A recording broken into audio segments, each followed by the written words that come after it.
What is going on, y'all? This is John Alsace with the Face Mask Podcast, bringing you new fantasy content every day on our YouTube channel. So if you're not subscribed, please hit that subscribe button. It helps us out very much. And without further ado, I wanted to get into the subject of Cole Kmet. Cole Kmet was generally considered one of the top tight ends in the 2020 draft coming out of college. He was 6'6", 262 pounds, and he profiled as a traditional tight end who possessed that big catch radius on seam routes and enough strength to be a quality blocker in the NFL. Now, he's only 22 years old, but coming out of college, he had 64th percentile adjusted spark athleticism, and he ran a 4.7, which athletically comped similarly to Kyle Rudolph. Now, as many predicted, the Bears' top draft choice from 2020 did not come and set the league on fire coming out the gates in his rookie season. But what he did do is he came on strong over the second half of the season, slowly earning more reps, slowly earning more snaps, and taking time away from the veteran incumbent Jimmy Graham. Jimmy Graham himself saw enough touches in this offense last year with the quarterback carousel that went on last year to finish as the tight end 11 himself. So there are enough targets in this offense going to tight ends for one to really take off if he were to get the majority of the work through the entire season. But as a result of Graham's heavy snap share in 2020, Kmet only finished the year with 28 catches for 243 yards, but 149 of those came in the team's final 5 games. Now, with the full offseason under his belt, the question is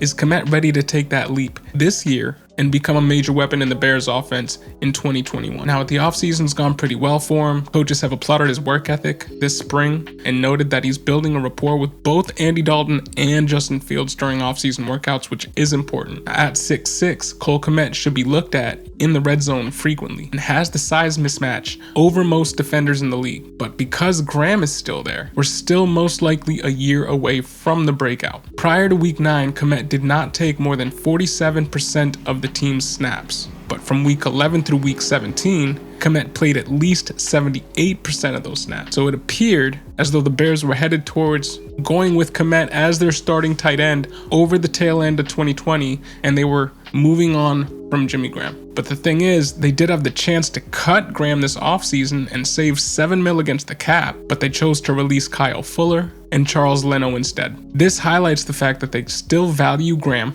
with his $10 million salary. So crazy. So with Graham around, it's going to be tough to trust Kmet as an every week starter, as they'll most likely cannibalize the looks that one of them can get if they saw the majority of the work. Now, things can change quickly, but for now, I think Kmet is just a streaming option for 2021. If he makes it till the end of my draft and he's there with last pick and I can pick him up, see what the snap share is for week 1, and then drop him right away if it's not at that 78% snap share he was getting from week 11 through week 17 last year. If he's not getting that, I can cut him. He was my last pick. That's okay. But if he is getting that 78% snap share, that's a guy that I want on my team. Now, that is just for season-long leagues. In Dynasty, Graham should be gone as soon as next season, at which point Kmet will become the lead tight end in a group that looks like Darian Clark, Scooter Harrington, JP Holtz, and Jesper Holstead. Now, I don't know any of those guys. Do you? I've never heard of literally any of those guys. So I'm trying to get Kmet in Dynasty